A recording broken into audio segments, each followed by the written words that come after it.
So hello everyone, কি অবস্থা সবার? আই থিঙ্ক সবাই অনেক বেশি ভালো আছো। আর চলে আসলাম নতুন একটা বিহাইন্ড দ্য সিন নিয়ে। আর এর মাঝখানে অলরেডি 10 থেকে 15 দিনের একটা গ্যাপ চলে গিয়েছে, যেখানে আর কোনো কাজ করা নেই। রিজনটা হচ্ছে আমার এক্সাম চলছিল, সো এই কারণে আমি একটু বিজি ছিলাম। আর তোমরা কিন্তু দেখতেই পাচ্ছ ভিডিওতে আমার কি করুণ একটা অবস্থা। সো এখানে আর বলার তেমন কোনো কিছু নাই। এই 10 থেকে 15 দিনের গ্যাপের মাঝখানে আমার প্রচুর কাজ জমে গিয়েছে। আর তোমরা রিসেন্ট টাইমে কিন্তু ফ্রেমস বাই আরাফে দেখতেই পাচ্ছ বিভিন্ন রকম কাজের আমি আউটপুট দিই। তোমাদের সবথেকে কমন একটা কোশ্চেন যে ভাই আপনি অন্যদের শ্যুট করেন কিনা, ওয়েডিং করেন কিনা, বা ইভেন আমরা শ্যুট করার সুযোগ পাবো কিনা। হ্যাঁ, সবার জন্য আমি সুযোগ করে নিয়ে আসছি। সো তোমরা ফ্রেমস বাই আরাফ থেকে এখন থেকে আমার যতগুলো প্যাকেজ আছে তোমরা সেখান থেকে আমার প্যাকেজগুলো বুক করতে পারবো। সো এর আগে কিন্তু তোমরা গুলবাহারের শ্যুটটা দেখছো, ইভেন পরে আরেকটা শ্যুট করা হয়েছে সেটাও দেখছো।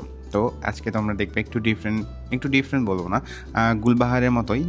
রিজনটা হচ্ছে কি, সেম প্লেসে আমরা আরেকটা আউটপুট বের করার ট্রাই করছি। সো এটার আউটপুটটা কেমন হয় সেটা তোমরা মিমের আইডিতে দেখতেই পাবা, আর আমার আইডিতে দেখতে পাবা এর বিহাইন্ড দ্য সিন। একটা শ্যুটের পিছনে কি পরিমাণ কষ্ট করতে হয়, কতবার রিটেক নিতে হয়, ইভেন একটা পারফেক্ট ক্লিপের জন্য অনেক সময় 15 থেকে 20-12 ক্লিপ নিতে হয়। সো এই তো, আজকে আর তেমন কিছু বলছি না। আর আমাদের কাজগুলো তোমাদের কেমন লাগে আর বিহাইন্ড দ্য সিন আমি আরও দেবো কিনা জানাবা। ধন্যবাদ, টাটা।